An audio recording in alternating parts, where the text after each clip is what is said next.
आईवडला जाता घड्या ठाणू लागा, बैल हातू लागा, फवारे आणा, काही करा, काम करू लागा, लाजायचं नाही.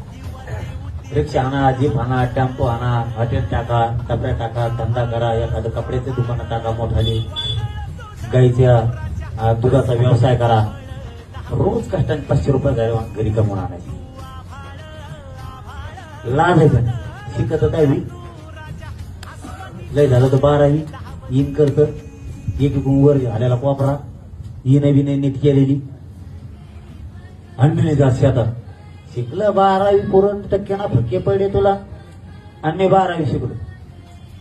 शेतात सुद्धा काय नव्हती. असले नाद नाही करायचं. पश्चिम महाराष्ट्रातले लोक दिवसभर कडक कपडे घालतात, शहरात हिंडून येतात, आणि लगेच मसाला पाणी द्यायला जाते. चड्डी घातलं की निघत, नंतर चड्डीवर तेच ओळखत नाही तुम्हाला हिच होतं शहरात.